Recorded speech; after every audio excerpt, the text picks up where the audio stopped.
নমস্কার বন্ধুরা, স্নেহাস রেসিপিতে সবাইকে স্বাগত জানাই। আজ আমি আপনাদেরকে রান্না করে দেখাবো পেঁপের তরকারি। তার জন্য আমি একটা মিডিয়াম সাইজের পেঁপে নিয়েছি। পেঁপেটাকে এখন কেটে নিচ্ছি।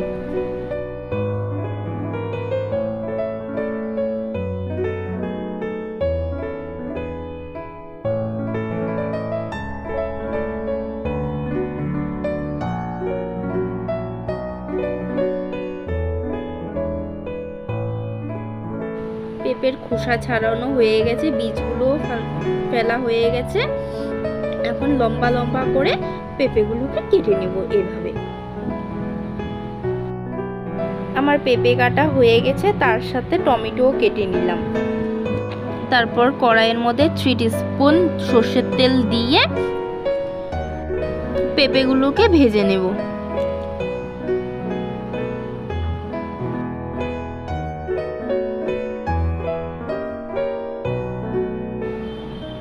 ভেজে নেব যতক্ষণ পর্যন্ত না সোনালী রং ধরছে। সোনালী রং ধরেছে, এখন নামিয়ে নিচ্ছি।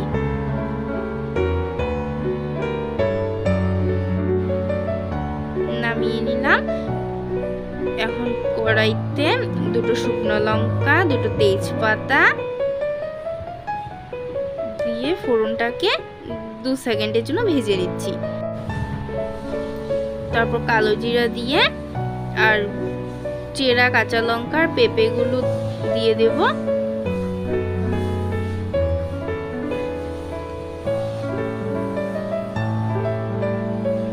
এখন মিশিয়ে নিচ্ছি ফোড়নের সাথে পেঁপের সাথে। তারপর হলুদ গুঁড়ো 1/2 টিস্পুন। এখানে আমি 1 কাপ জল দিয়ে দিয়েছি। এখন মিশিয়ে নিচ্ছি পেঁপের সাথে।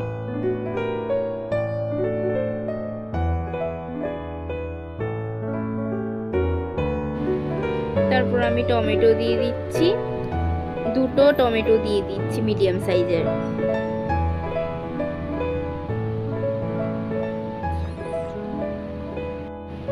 টমেটো দিয়ে এখন সব মিশিয়ে নিচ্ছি ঝোলের সাথে। আমি লবণ দিয়েছি স্বাদ অনুযায়ী। 10 মিনিটের জন্য ঢেকে দেব। রান্নাটা হতে থাক, ততক্ষণে আমি গোটা জিরা, গোটা ধনে নিয়ে ভেজে নিচ্ছি।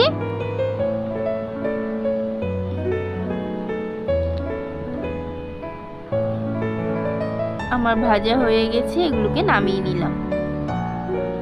এখন শিলনোড়াতে বেটে নিচ্ছি, মানে গুঁড়ো করে নেব।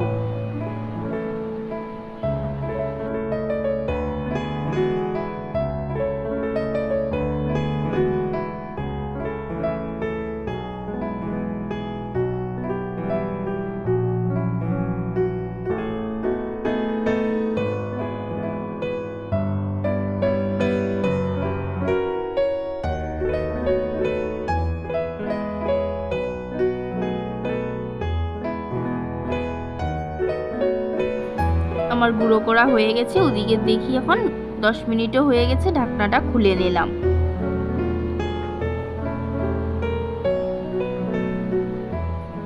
আমার পেঁপেটাও সিদ্ধ হয়ে গেছে।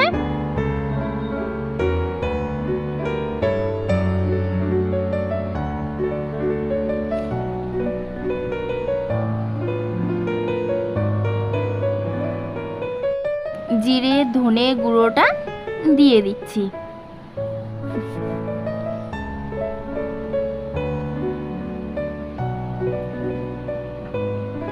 দিয়ে মিশিয়ে নিচ্ছি। এটা মিশিয়ে নিলেই আমার রান্নাটা একদমই তৈরি।